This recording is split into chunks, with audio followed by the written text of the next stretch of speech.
Modern सास के संस्कारों का सच। सुबह के 5 बजे होते हैं। बाहर हल्की हल्की ठंडी हवा चल रही होगी। पूरे घर में शंख और घंटियों की आवाज गूंज रही।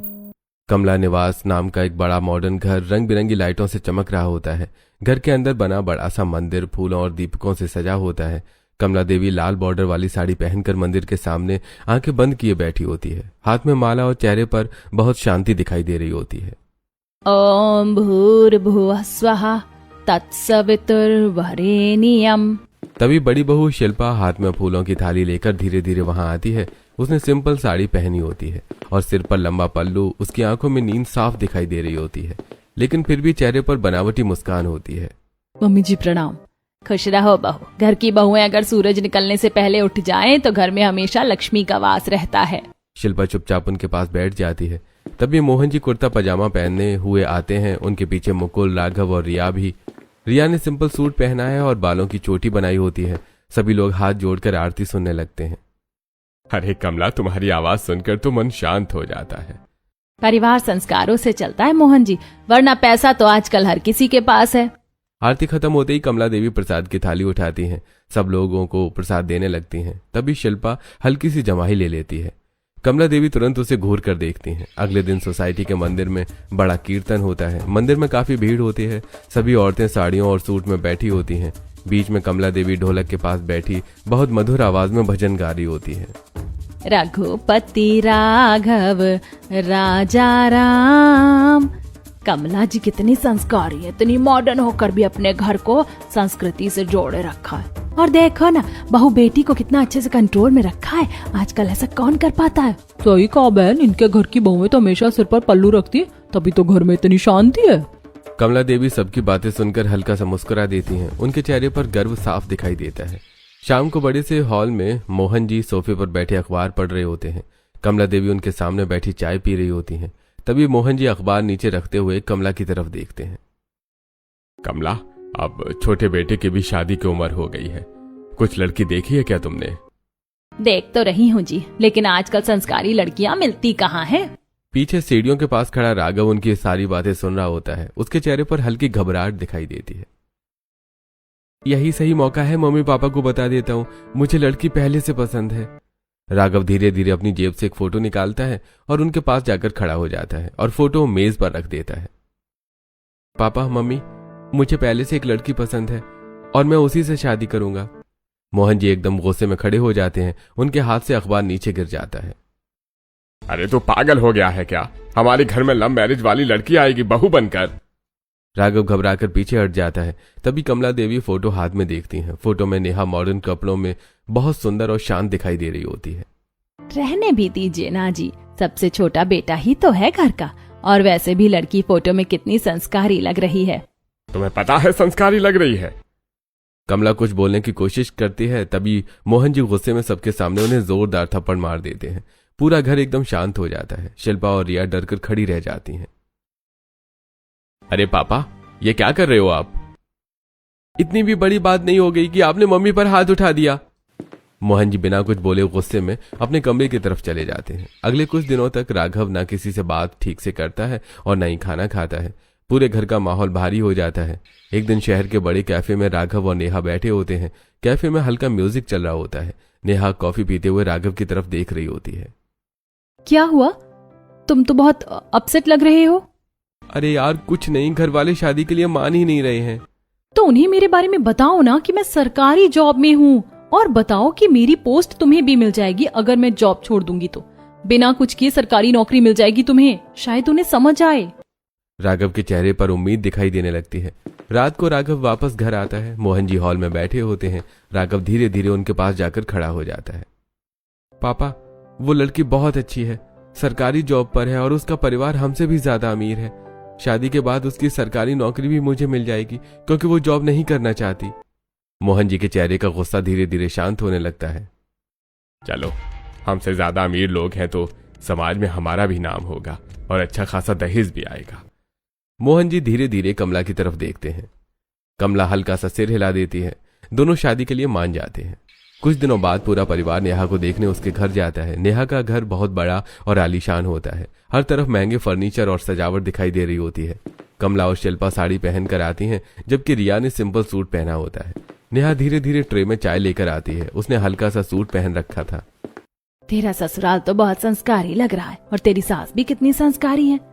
मुझे तो पहले से ही पता है कितना अच्छा परिवार है राघव का। कुछ दिनों बाद राघव और नेहा की शादी धूमधाम से हो रही होती है। मंडप फूलों और लाइटों से सजा होता है। सभी लोग बहुत खुश दिखाई देते हैं। ओम स्वाहा।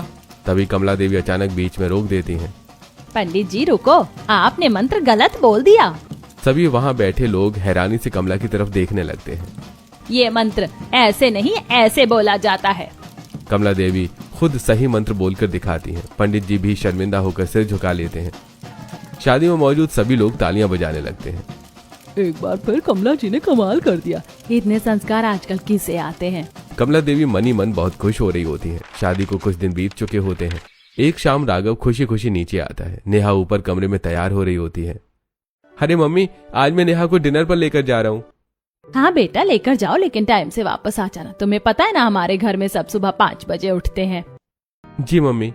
थोड़ी देर बाद ऊपर से नेहा नीचे उतर कर आती है। उसने ब्लैक कलर की बॉडी फिटेड लॉन्ग ड्रेस पहन रखी होती है।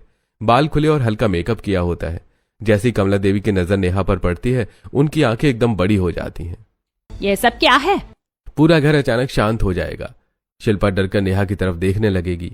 तुम इस घर की बहू हो, बेटी नहीं। कपड़े पहनने का जरा भी लिहाज नहीं है क्या? मम्मी जी, आजकल का जमाना मॉडर्न है और हमारा घर भी इतना मॉडर्न है, तो सोच इतनी छोटी क्यों? कमला देवी गुस्से में नेहा के पास आ गई। जाओ अभी जाकर कपड़े बदल कर आओ, और जब मैं अपनी बेटी को ऐसे कपड़े पहनने की इजाजत नहीं देती तो तुम तो मेरी बहू हो। आज से सिर पर पल्लू और साड़ी, यही पहनावा होगा तुम्हारा। नेहा गुस्से से दांत भींच लेगी। उसकी आंखों में नाराजगी साफ दिखाई देती है। सब कुछ कमला देवी के हिसाब से चलता है। घर का माहौल इतना सख्त होता है कि कोई जोर से हंस भी नहीं सकता है। सब लोग जैसे सांस भी उनकी इजाजत से लेते हों। एक दिन पूरा परिवार एक रिश्तेदार की शादी में गया होता है। शादी का हॉल रंग बिरंगी लाइटों से जगमगा रहा होता है। डीजे की तेज आवाज गूंज रही होती है। सभी लोग डांस फ्लोर पर मस्ती से नाच रहे होते हैं। मुकुल, राघव और रिया भी हंसते हुए डांस कर रहे होते हैं। शिल्पा भी धीरे धीरे उनके साथ थिरक रही होती है। तभी डांस करते करते अचानक शिल्पा का पल्लू उसके सिर से नीचे खिसक जाता है। उसे खुद ध्यान नहीं रहता। तभी दूर बैठी कमला देवी की नजर उस पर पड़ जाती है। शिल्पा इधर आओ। शिल्पा डरते डरते उनके पास जाती है। कमला देवी उसे साइड में ले जाकर उसका हाथ पीछे की तरफ जोर से दबा देती है। मम्मी जी, शर्म नहीं है क्या तुझे? मर्दों के साथ कैसे नाच रही थी? ऊपर से सर से पल्लू उतर गया, सारा बदन दिख रहा था तेरा। सॉरी मम्मी, डांस करते करते पता ही नहीं चला। अभी सही कर लेती हूँ। अगर दोबारा ऐसा हुआ ना तो घर जाकर हिसाब होगा। शिल्पा की आंखों में आंसू आ जाते हैं। वो जल्दी से पल्लू सिर पर रख लेती है और चुपचाप एक कोने में जाकर खड़ी हो जाती है। अगले दिन दोपहर को रिया अपने कमरे में खड़ी शीशे के सामने जीन्स ट्राई कर रही होती है। वो खुद को देखकर हल्का हल्का मुस्कुरा रही होती है। तभी शिल्पा और नेहा वहां आ जाते हैं। दीदी, आप तो इस घर की बेटी हो, कम से कम आप तो ऐसे कपड़े पहन लिया करो। आजकल की लड़कियां कितने अच्छे अच्छे कपड़े पहनती हैं। हाँ दीदी, कॉलेज जाती हो आप, बिल्कुल अजीब नहीं लगता। क्या बताऊं भाभी, अजीब तो बहुत लगता है, लेकिन क्या करूं, मम्मी मेरी जान निकाल देंगी। मैं समझ सकती हूँ दीदी, मेरे साथ भी ऐसा ही हुआ था। इस घर में इंसान चाहे मर जाए लेकिन संस्कार खत्म नहीं होने चाहिए। मम्मी को संस्कारों से बहुत प्यार है। दोनों बहुएं रिया को जबरदस्ती मनाने लगती हैं। पहन लो ना दीदी, कुछ नहीं होगा। हाँ, आज तो ट्राई कर लो। दोनों के कहने पर रिया डरते डरते जीन्स पहन लेती है और नीचे हॉल में चली जाती है। जैसी कमला देवी की नजर उस पर पड़ती है, उनका चेहरा आग बबूला हो जाता है। तुझे अकल नहीं है क्या? ये कैसे कपड़े पहनकर आई है? मम्मी, अब तो 2026 चल रहा है, कम से कम सोच थोड़ी बदल लीजिए। जीन्स पहनने में कोई बुराई नहीं होती। रुक जा, तुझे अभी सबक सिखाती हूँ। कमला देवी रिया का हाथ पकड़कर उसे एक कमरे में घसीट कर ले जाती हैं। दरवाजा बंद कर देती हैं। अंदर रिया के रोने और चीखने की आवाजें आने लगती हैं। मम्मी छोड़ दीजिए प्लीज।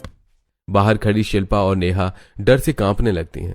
थोड़ी देर बाद रिया अपने कमरे में बैठी रो रही होती है। उसके गाल पर चोट के निशान होते हैं। तभी शिल्पा और नेहा धीरे धीरे उसके पास आती हैं। दीदी, हमें माफ कर दो, हमसे बहुत बड़ी गलती हो गई।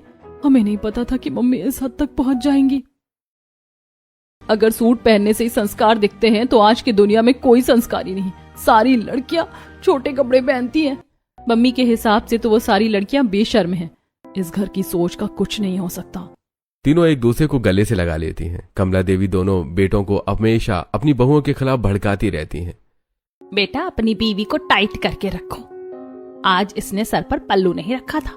नेहा आज रसोई में बिना पल्लू के घूम रही थी, बहुओं को मर्यादा में रहना चाहिए। मुकुल और राघव भी माँ की बातों में आकर अपनी बीवियों को डांटने लगते हैं, लेकिन जब घर के मर्द बाहर होते हैं तब कमला देवी बहुओं से प्यार से बात करती हैं। शिल्पा बेटा, तेरी तबीयत ठीक है ना? नेहा, तेरे हाथ की चाय बहुत अच्छी बनती है। लेकिन जैसे ही मोहन जी या बेटे घर लौटते हैं, कमला देवी का चेहरा बदल जाता है। बहू, पल्लू कहाँ है? कितनी बार कहा है सर ढक कर रखा करो।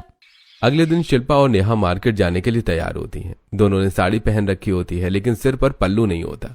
जैसे ही दोनों गेट से बाहर निकलने लगती हैं, पीछे से कमला देवी की तेज आवाज गूंजती है। अकल है दोनों को या बिल्कुल बेच खाई हो? बाहर जा रही हो वो भी नंगे सर। मम्मी जी, ऐसा क्या कर दिया हमने? साड़ी तो पहन रखी है। शिल्पा डरकर चुप हो जाती है। अगर ये सर से पल्लू हटाया ना तो टांगे तोड़ दूंगी, अभी घर से निकलवा दूंगी। दोनों चुपचाप पल्लू सिर पर रख लेती हैं और सड़क पर निकल जाती हैं। दीदी, आपकी मम्मी का व्यवहार थोड़ा अजीब नहीं लगता? क्या ये पहले भी ऐसी थी? हाँ, थी तो पहले से ऐसी ही, लेकिन मुझे कुछ गड़बड़ लगती है। आज के जमाने में कोई इतना सख्त होता नहीं है जितना मम्मी बनकर दिखाती है।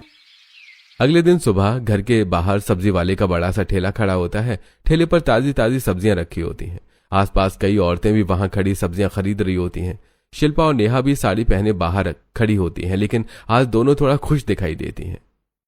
अरे भैया, थोड़ा तो कम कर दो, रोज रोज आते हैं हम आपके पास। जी भाभी जी, इससे कम में तो मुझे घाटा हो जाएगा। मुझे तो लग रहा है भैया अपने लिए अलग से पैसे निकाल रहे हैं और हमें इतनी महंगी सब्जी दे रहे हैं। वहां खड़ी सारी औरतें हंसने लगती हैं। अरे नेहा तो कैसी बातें करती है। अरे भाभी जी, हम गरीब लोग इतना कहाँ बचा पाते हैं। दोनों बहुएं भी खुलकर हंसने लगती हैं। तभी घर की खिड़की से कमला देवी की नजर उन पर पड़ती है। उनका चेहरा गुस्से से सख्त हो जाता है। वो तुरंत बाहर आती हैं। शिल्पा, नेहा, अंदर आओ दोनों। दोनों बहुएं तुरंत चुप हो जाती हैं और सिर झुकाकर घर के अंदर चली जाती हैं। मेरी नाक कटवाकर मानोगी क्या? सब्जी वाले से भी ऐसे हंसी मजाक कर रही थी तुम लोग। मम्मी जी, बस ऐसे ही। तुम्हें बिल्कुल शर्म नहीं आती? ऐसे भी कोई करता है भला? इतने ऊंचे परिवार की बहुएं होकर सड़क पर खड़े होकर मर्दों से हंस हंस कर बातें कर रही थी। मम्मी, सब्जियों में थोड़ा मोल भाव तो करना ही पड़ता है। ऐसे क्या किसी से भी लूट जाए? क्या तुम किसी गरीब परिवार की बहू हो जो तुम्हें पैसे कम पड़ रहे हैं? जितने पैसे उसने बोले थे उतने देकर चली आती। दोनों बहुएं चुपचाप सिर झुकाकर खड़ी रहती हैं। अगले दिन दोपहर को कमला देवी का कमरा अंदर से बंद होता है। अचानक कमरे के अंदर से किसी चीज के गिरने और मारपीट जैसी आवाजें आ रही होती हैं।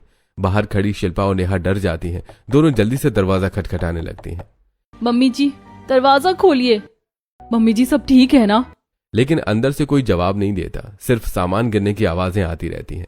अगली सुबह सभी लोग नाश्ता कर रहे होते हैं। कमला देवी बिल्कुल सामान्य दिख रही होती हैं। नेहा और शिल्पा बार बार उनकी तरफ शक भरी नजरों से देख रही होती हैं। मम्मी जी, कल आपके कमरे से मारपीट जैसी आवाजें आ रही थी, कोई बात है क्या? अरे नहीं, कांच का ग्लास हाथ से गिर गया था बस। नेहा और शिल्पा एक दूसरे को देखने लगती हैं। अगले दिन सुबह मोहन जी ऑफिस जाने के लिए तैयार हो रहे होते हैं। उन्होंने महंगा सूट और हाथ में बैग ले रखा होता है।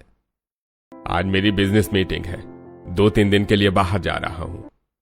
ठीक है जी, अपना ध्यान रखिएगा। मोहन जी घर से निकल जाते हैं। शाम होते ही कमला देवी अपनी बहुओं के पास आती है।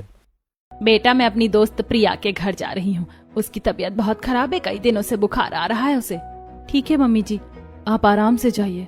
कमला देवी बैग लेकर घर से निकल जाती हैं, लेकिन 1 दिन 2 दिन फिर 3 दिन बीत जाते हैं। कमला देवी वापस नहीं आती हैं। पता नहीं मम्मी इतने दिनों के लिए कहाँ गायब हो गई। हाँ, बताया तो बुखार था, लेकिन कोई इतना समय थोड़ी रुकता है। दोनों अपने अपने पतियों से बात करती हैं। पता नहीं मम्मी जी अब तक घर क्यों नहीं आई। तुम्हें ज्यादा दिमाग लगाने की जरूरत नहीं है, मम्मी को पता है वो क्या कर रही हैं। दूसरी तरफ, मैंने तो बस पूछा था। हर वक्त उनकी जांच पड़ताल मत किया करो। दोनों बहुएं चुप हो जाती हैं। अगले दिन मुकुल और राघव अपनी बहन रिया को कॉलेज छोड़ने जा रहे होते हैं। रिया पीछे सीट पर उदास बैठी होती है। अगर कॉलेज के अलावा कहीं और गई ना तो टांगे तोड़ दूंगा। तुझे पता है ना मम्मी कितनी स्ट्रिक्ट है। भैया, थोड़ा तो भरोसा करो अपनी बहन पर। इस जमाने के होकर भी इतना शक करते हो। दोनों भाई चुपचाप हो जाते हैं। रिया खिड़की के बाहर देखते हुए आंसू पोंछने लगती है।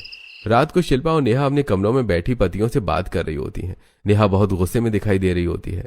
आपको थोड़ा तो स्टैंड लेना चाहिए हमारे लिए। मम्मी 24 घंटे संस्कारों का ज्ञान देती रहती हैं। कभी तो हमारे फेवर में भी बोला करो। तुम्हारे ऐसे काम नहीं है जो मैं तुम्हारा स्टैंड लूं। आप जानते हो ना इस घर का माहौल, थोड़ा तो साथ दिया करो मेरा। अरे बस करो, तुम्हारी चिक चिक सुनने के लिए नहीं बैठा हूं यहाँ पर। कमरे की आवाजें धीरे धीरे तेज हो जाती हैं और बाहर तक आने लगती हैं। तभी अचानक कमला देवी गुस्से में दरवाजा खोलकर अंदर आ जाती हैं। जरा भी अक्ल है तुम दोनों में? आवाज इतनी तेज बाहर क्यों आ रही है?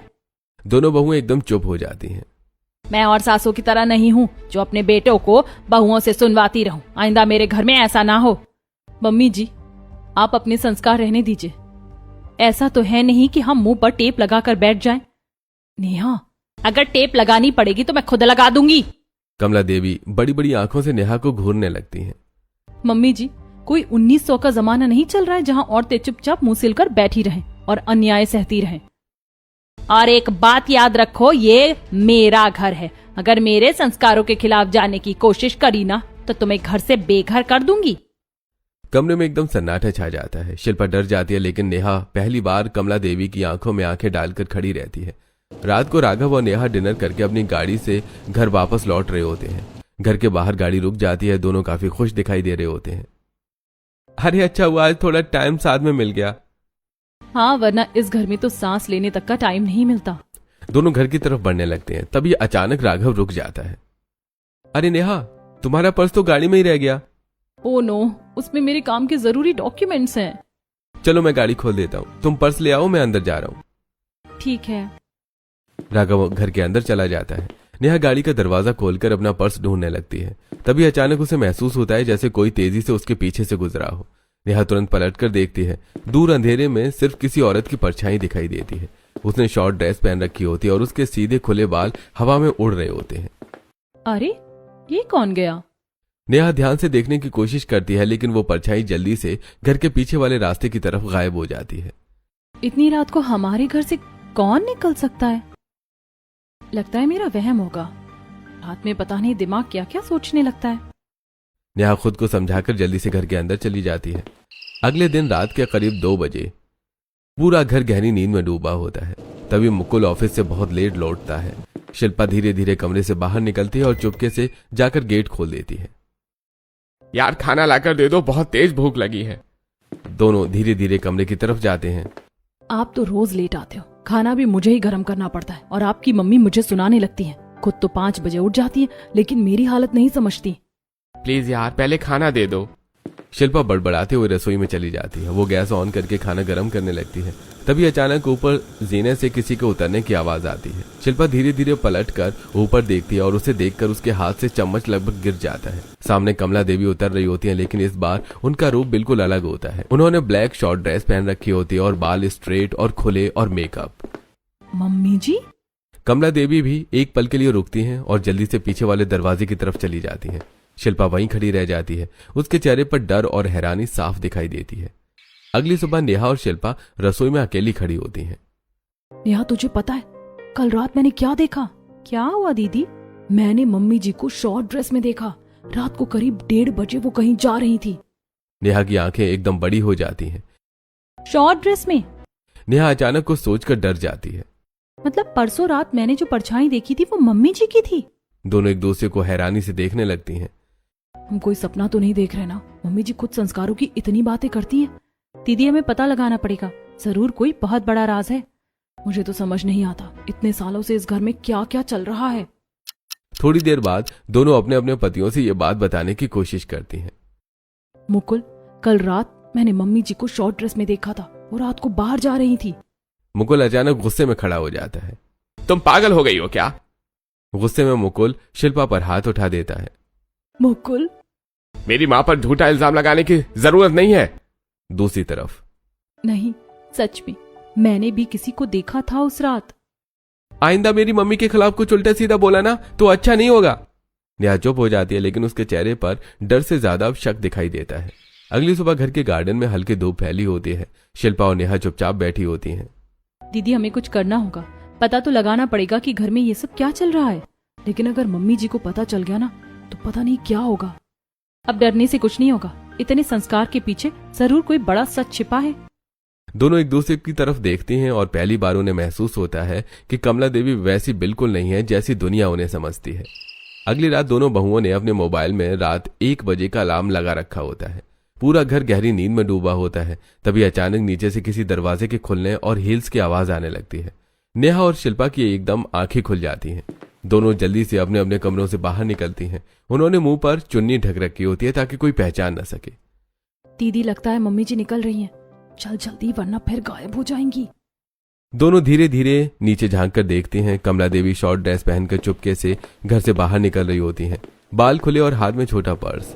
कमला गाड़ी में बैठ जाती हैं। उनका ड्राइवर गाड़ी स्टार्ट करता है। दूसरी तरफ दोनों बहुएं जल्दी से बाहर खड़े एक ऑटो में बैठ जाती हैं। भैया, सामने वाली गाड़ी का पीछा करो। दूर कुछ जाने के बाद ड्राइवर रियर मिरर में देखता है कि पीछे एक ऑटो लगातार उनकी गाड़ी के पीछे आ रहा है। मैडम, पीछे कोई हमारा पीछा कर रहा है। क्या? जल्दी गाड़ी कहीं और मोड़ो, पीछा छुड़ाओ। ड्राइवर तेजी से गाड़ी अलग अलग गलियों में घुमाने लगता है। ऑटो वाला कंफ्यूज हो जाता है। अरे मैडम, गाड़ी कहाँ गई पता ही नहीं चला। अभी तो यहीं थी, पता नहीं कहाँ गायब हो गई। दोनों बहुत ढूंढने की कोशिश करती हैं लेकिन उन्हें कुछ नहीं मिलता। आखिरकार दोनों वापस घर लौट आती हैं। अगले दिन रात को दोनों फिर तैयार बैठी होती हैं। कुछ देर बाद कमला की गाड़ी शहर से दूर एक बड़े फार्म हाउस के सामने आकर रुकती है। इस बार बहू उनके पीछे ही होती हैं। अंदर तेज म्यूजिक बज रहा होता है, रंग बिरंगी लाइट चमक रही होती हैं।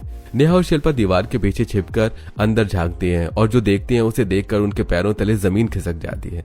अंदर लड़के लड़कियां डांस कर रहे होते हैं। सबके हाथों में गिलास होते हैं। कुछ लोग स्विमिंग पूल में मस्ती कर रहे होते हैं और बीच में कमला देवी बिकनी पहनकर डांस कर रही होती है, हाथ में गिलास, और वो जोर जोर से हंस रही होती है। ये हमारी मम्मी जी हैं? मुझे तो यकीन ही नहीं हो रहा, घर में ये सब चल रहा था इतने सालों से। जल्दी वीडियो बनाओ, अब घर वालों को इनकी सच्चाई दिखानी पड़ेगी। दोनों छिपकर वीडियो रिकॉर्ड करने लगती हैं। अगले दिन सुबह कमला देवी घर में पूजा कर रही होती हैं। बेटा, मैं आज कीर्तन में जा रही हूँ। जी मम्मी जी। कमला घर से साड़ी पहनकर निकलती हैं लेकिन रास्ते में गाड़ी रोककर कपड़े बदल लेती हैं। फिर वो एक लाउंज में पहुंच जाती हैं जहां तेज म्यूजिक बज रहा होता है। वहां लड़कियां छोटे कपड़ों में नाच रही होती हैं। सबके हाथों में गिलास। कमला भी उन्हीं के साथ हंसती दिखाई देती है। देखो दीदी, घर में लोगों को संस्कार बांटती फिरती हैं और यहाँ आकर खुद अलग ही रूप बना लेती हैं। अगले दिन कमला फिर झूठ बोलकर घर से निकलती है। इस बार वो कुछ लड़कों के साथ कैफे में बैठी होती है।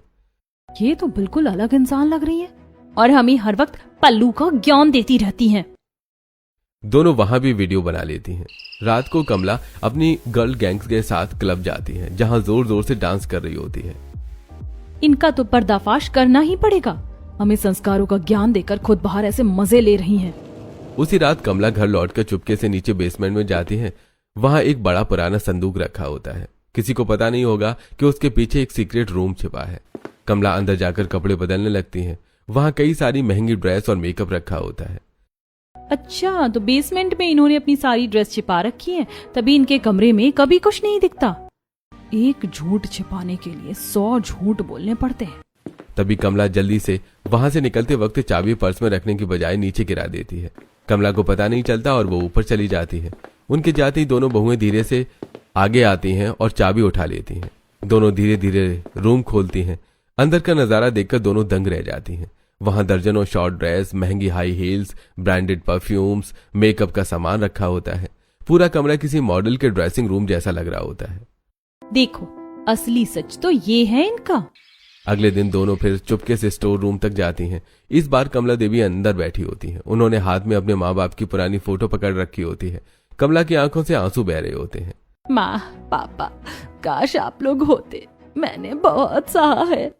कमला पुराने दिनों को याद कर रही होती है, जैसे कैसे उसके ससुराल वाले उसे मारते पीटते थे, कैसे उसे हर चीज के लिए रोका जाता था।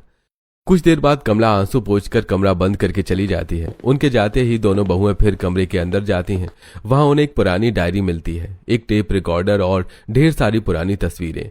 तस्वीरों में कमला अपने माँ बाप के साथ मॉडर्न कपड़ों में खुश दिखाई दे रही होती है। हमें सारे सबूत मिल गए, लेकिन सही यही होगा कि हम ये बातें मम्मी जी के मुंह से सुने। हाँ, क्योंकि सच्चाई तो अब हमें समझ आने लगी है। बस ये जानना बाकी है कि आखिर मम्मी जी ऐसी बनी क्यों।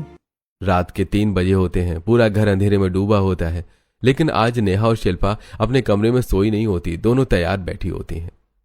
दीदी, आज मम्मी जी का सच सबके सामने आकर रहेगा। बस भगवान करे सब ठीक हो जाए। तभी बाहर गाड़ी रुकने की आवाज आती है। दोनों खिड़की से झांक कर देखती हैं। कमला देवी शॉर्ट ड्रेस पहनकर चुपके से घर के अंदर आ रही होती हैं। जैसी कमला हॉल के अंदर कदम रखती है, अचानक पूरे घर की लाइट जल जाती है। अरे इतने बजे तक कौन जाग रहा है, लगता है लाइट खुली छोड़ दी। कमला देवी जल्दी जल्दी अपने कमरे की तरफ जाने लगती हैं। तभी अचानक नेहा और शिल्पा सामने आ जाती हैं। क्या हुआ मम्मी जी, हो गया आपका टाइम घर आने का? कमला का चेहरा एकदम सफेद पड़ जाता है। उनके माथे पर पसीना आ जाता है। तुम दोनों अभी तक जाग रही हो? कमला जल्दी से ऊपर जाने की कोशिश करती है। रुको, मैं अभी आती हूँ। तभी दोनों बहुएं उनका हाथ पकड़ लेती हैं। अभी इतनी भी जल्दी नहीं है मम्मी जी, अभी सबको भी तो पता चलने दीजिए आपका सच। आपका वो सीक्रेट रूम जिसमें संस्कार नहीं, शॉर्ट ड्रेस और मॉडर्न जिंदगी छिपी है। ये तुम क्या बोल रही हो? इतनी तेज आवाज सुनकर तभी पूरे घर वाले उठकर नीचे आ जाते हैं। मोहन जी, मुकुल, राघव और रिया सब हॉल में खड़े रह जाते हैं। सबकी नजर जैसे ही कमला देवी पर पड़ती है, सभी हैरान रह जाते हैं। मम्मी, ये आप? ये सब क्या है? मम्मी? मोहन जी की आंखें फटी की फटी रह जाती हैं। अरे कमला, तुम्हें तो अभी मैं बताता हूँ। कमला अचानक जमीन पर बैठ जाती है और अपना सिर पकड़ लेती है। ये सब क्या हो गया? मैं नहीं चाहती थी कि ये बातें तुम सबके सामने आए, लेकिन इन दोनों ने मेरी सारी पोल खोल दी। मम्मी जी, हमें सारी सच्चाई पता है, लेकिन हम वो सच आपके मुंह से सुनना चाहते हैं। आप इतना संस्कारी बनने का ढोंग क्यों करती थी? कमला की आंखों से आंसू बहने लगते हैं। धीरे धीरे पूरा घर शांत हो जाता है और वो सब बताना शुरू करती है। कमला अपने मायके में भी बिल्कुल कैदी की तरह रहती थी। उनका घर बहुत सख्त था। न उन्हें बाहर जाने दिया जाता था, न दोस्तों के साथ घूमने। कॉलेज भी उनके पापा खुद छोड़ने और लेने जाते थे। अरे भाई, लड़की जात को ज्यादा आजादी अच्छी नहीं लगती। लेकिन कमला की माँ हमेशा अपनी बेटी के लिए लड़ती थी। बेटी को थोड़ा खुलकर जीने दो। तुम इसको ज्यादा कुछ छूट मत दो, ये हवा में उड़ने लगी है। कुछ समय बाद बीमारी की वजह से कमला की माँ का देहांत हो जाता है। उसके बाद कमला के पापा, भाई और दादी उसे और ज्यादा रोकने टोकने लगते हैं। एक दिन कॉलेज की कैंटीन में कमला अपनी दोस्त से बात कर रही होती है। उसकी दोस्त शादीशुदा होती है, लेकिन फिर भी बहुत मॉडर्न कपड़े पहनती थी। यार, शादी के बाद भी तो इतनी मॉडर्न है, तेरे ससुराल वाले कुछ नहीं कहते? अरे यार, सबके सामने तो अच्छी बहू बनना पड़ता है, लेकिन मैं अपनी खुशी के लिए जीती हूँ। कमला उसकी बातें सुनकर सोच में पड़ जाती है। कुछ समय बाद कमला की शादी मोहन जी के घर हो जाती है और घर अमीर होता है, लेकिन सोच बहुत छोटी। शादी के कुछ दिन बाद मोहन जी कमला को डिनर पर ले जाने वाले होते हैं। कमला खुशी खुशी शॉर्ट ड्रेस पहनकर तैयार हो जाती है। इसे अभी के अभी उतार दो, मम्मी ने देख लिया तो बहुत डांटेंगी। अरे कुछ नहीं होगा। जैसे ही कमला नीचे आती है, मोहन जी की माँ उसे देखकर आग बबूला हो जाती है। ये क्या पहन रखा है? तुम हमारे घर की बहू हो, जाओ अभी जाकर कपड़े बदलो। कमला रोते हुए कमरे में चली जाती है। अगर आइंदा इसने मेरे सामने जुबान चलाई ना तो इसकी टांगे तोड़ दूंगी। मोहन जी कमरे में आते हैं और गुस्से में कमला पर हाथ उठा देते हैं। कहा था ना ऐसे कपड़े मत पहनो। धीरे धीरे मोहन जी भी अपनी माँ की बातों में आने लगते हैं। बहू को कब्जे में रखना सीखो। अगर रसोई में काम करते समय कमला का पल्लू नीचे हो जाता तो दादी गरम चिमटा लगा देती थी। अच्छा, अब पल्लू भी नहीं रखोगी? कमला बहुत डरने लगती है। खाना भी सबसे बाद में खाती थी। उन्हें लगता होगा कि वो मायके से निकलकर दूसरे जेल में आ गई है। फिर धीरे धीरे कमला रात को अपने पति के दूध में नींद की दवा मिलाने लगती है और चुपके से दोस्तों से मिलने बाहर जाने लगती है। अब ये घर मेरे कंट्रोल में चलेगा। अब मैं अपने सारे सपने पूरे करूंगी। धीरे धीरे कमला खुद वही बनने लगती है जिससे वो कभी नफरत करती थी। कमला की कहानी सुनकर पूरे घर की आंखें नम हो जाती हैं। सारी गलती पापा की है। आपको सपोर्ट करना चाहिए था, जैसे हमारे पति भी हमें सपोर्ट नहीं करते। इसमें मेरी भी गलती है कमला। मुझे यही सिखाया गया था कि लोग क्या कहेंगे, लेकिन मुझे नहीं पता था कि तुम अंदर ही अंदर इतनी टूट जाओगी। कमला अपने हाथों के पुराने निशान दिखाती है। देखो, इन्होंने मुझे कितना मारा था। उस दिन मेरे कमरे में जो आवाजें आ रही थी, वो भी मुझे मार रहे थे। मुकुल और राघव शर्म से सिर झुका लेते हैं। पापा ने हमें भी यही सिखाया, इसलिए हम भी अपनी बीवियों को दबाते रहे। हमने तुम्हारे साथ बहुत गलत किया। दोनों बेटे अपनी पत्नियों से माफी मांगते हैं। मुझे माफ कर दो। अब से तुम्हें अपनी जिंदगी अपने हिसाब से जीने दूंगा। मतलब मुझे भी हर चीज करने की आजादी होगी? हाँ बेटा। अगले दिन पहली बार कमला निवास का माहौल बदला होता है। घर की सारी औरतें अपनी पसंद के कपड़ों में तैयार होती हैं। कोई जीन्स पहने होगी, कोई ड्रेस, कभी हंसते हुए बाहर निकल रही होती है। तभी पड़ोस की एक औरत ताना मारती है। देखो कैसी बेशर्म औरतें, इतने साल संस्कारी बनने का ढोंग किया और अब छोटे कपड़े पहन रही हैं। तभी मोहन जी आगे आ जाते हैं। हमारे घर की औरतें जैसे उनकी मर्जी होगी वैसे कपड़े पहनेंगी। संस्कार कपड़ों से नहीं, इंसानियत से दिखते हैं। कमला देवी पहली बार खुलकर मुस्कुराती हैं। उनकी आंखों में आंसू होते हैं, लेकिन इस बार वो दुख के नहीं, आजादी के।